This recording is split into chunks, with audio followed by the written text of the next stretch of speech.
स्थित रह सकती है, खड़ी की खड़ी रह जाती है। आंख ऊपर उठी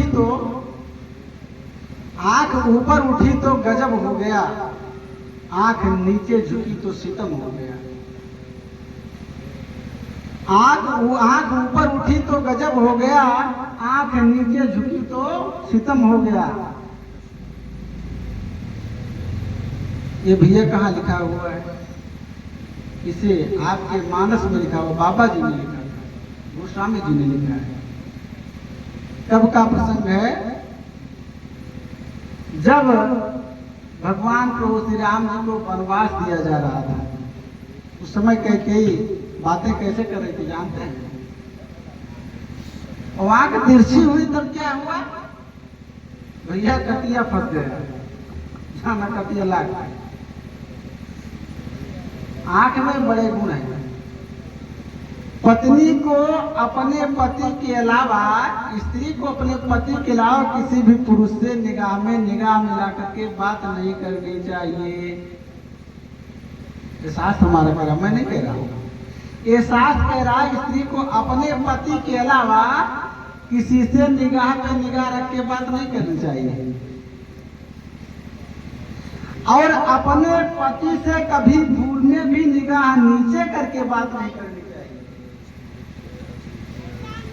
अपने पति से कभी भूल में भी निगाह नीचे करके बात नहीं करनी चाहिए।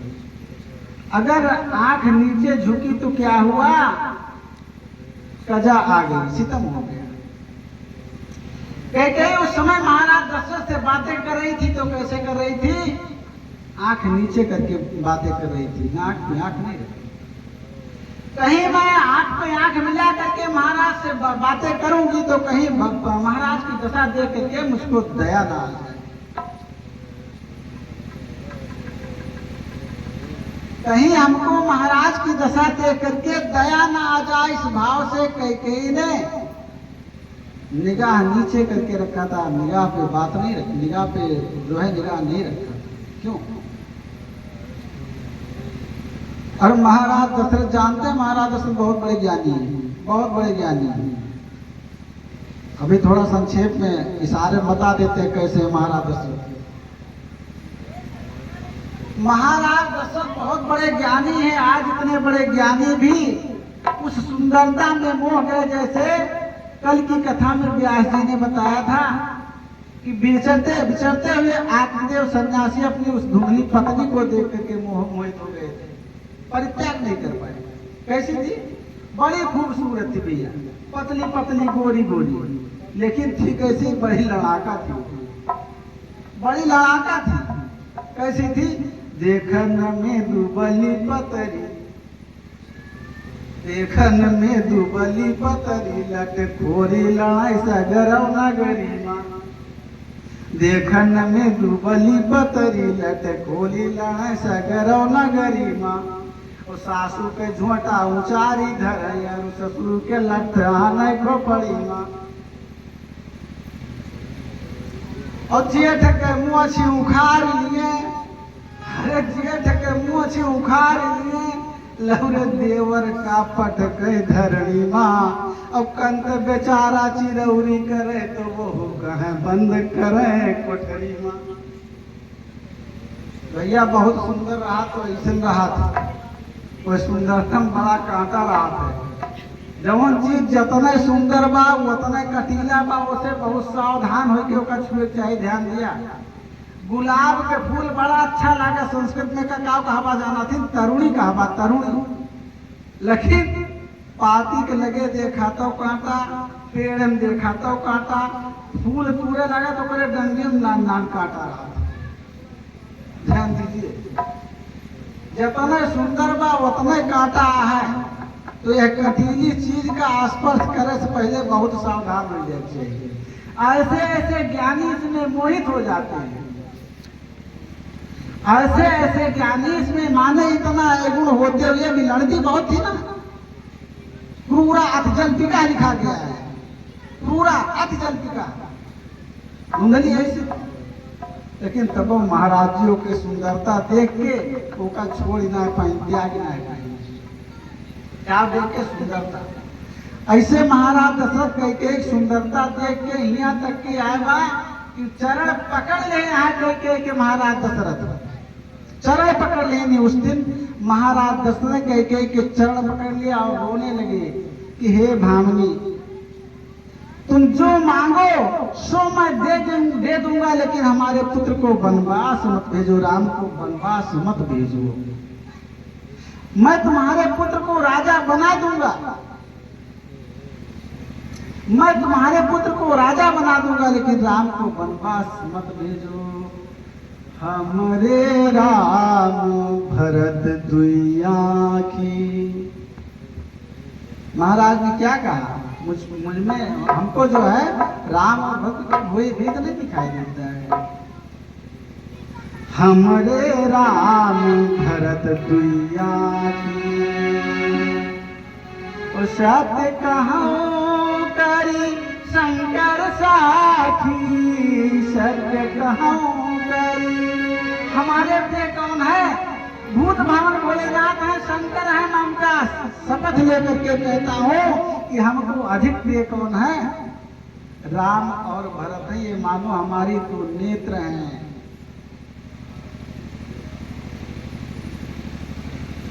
महाराज दशरथ इस प्रकार से विलाप कर रहे हैं कि हे भामिनी, हमारी दृष्टि में राम और लक्ष्मण में कोई भेद नहीं। कहूं कहीं रंग कहीं करम नरेशु,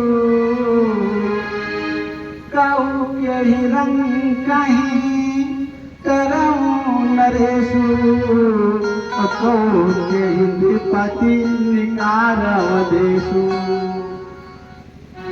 आज भी मैं इतना वृद्धावस्था में इतना बलवान हूँ कि हे प्रिया, हे भामिनी, अगर तू कह दे तो एक भिखारी को मैं राजा बना दूंगा और राजा को भिखारी बना दूंगा। कहा महाराज हम तो यही चाहते हैं, हम तो यही चाहते हैं। इस समय मान लो हमारा पुत्र भरत जो है भिखारी है। आपने वादा कर ही लिया है कि राम को राजा बनाएंगे। हम तो यही चाहते हैं कि आप राजा को भिखारी बना दीजिए, भिखारी को राजा बना दीजिए। इस प्रकार से कथा भैया बड़ी विलक्षण है। कथा के भाव को समझना बहुत कठिन है। श्रोता वक्ता ज्ञान निधि, कथा राम के गूढ़, किम समझे या मूढ़ मति, कलिमल ग्रसित। भगवान की कथा को सुनने वाला भी और बताने वाला भी कैसा होना चाहिए? ज्ञान, ज्ञान का खजाना होना चाहिए। निर्वाणे भंडार खजाना, ज्ञान का खजाना होना चाहिए।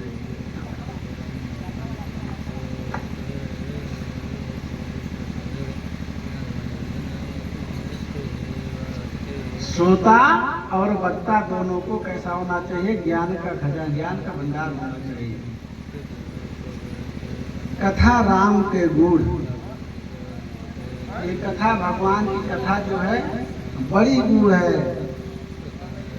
बहुत गहराई में गोता लगाना पड़ता तब इसका भाव मिलता है।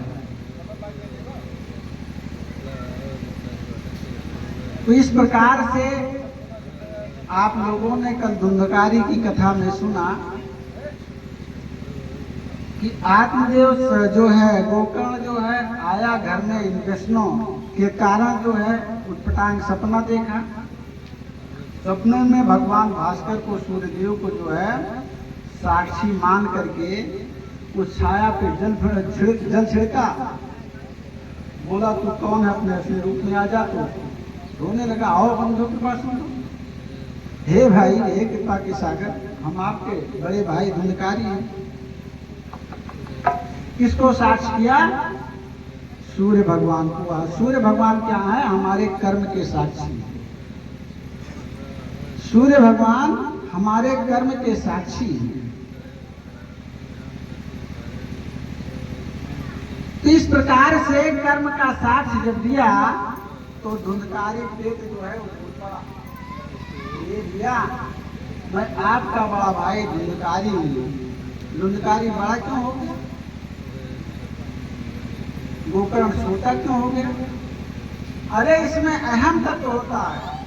भैया अहम रहा, घमंड रहा था ना, वो जो ना अपने बड़को गिनावा था, लेकिन अंतिम में कहा हुआ था मैं बकरी करती है, मैं बकरी करती है, शीश कटाऊ लेती है।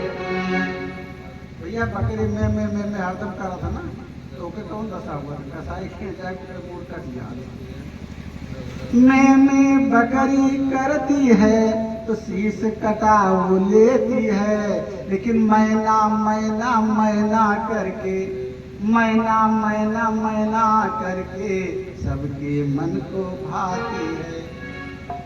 ठोर चिड़ैया है मैना, मैना कहा भैया मैना हम माने कुछ ना है, हम माने कुछ ना है। तो कल जाके लोग पिजड़न दिया और भैया मैना है, तोता मैना है ना। अब तो मैना पहले अपने आप ही पाए जाते, बहुत कम पाए जाते हैं, बाई चांस कहीं मिल जाते हैं, क्योंकि मैना लुप्त जो है जीव लुप्त होते से जा रहे हैं। पहले बहुत ज्यादा पाए जाते थे, अपने यहाँ भी मैना पाए जाते है ना। तो इस प्रकार से अहम तत्व जो है वो अपने का अपना वर्चस्व अधिक दिखाना चाहता है।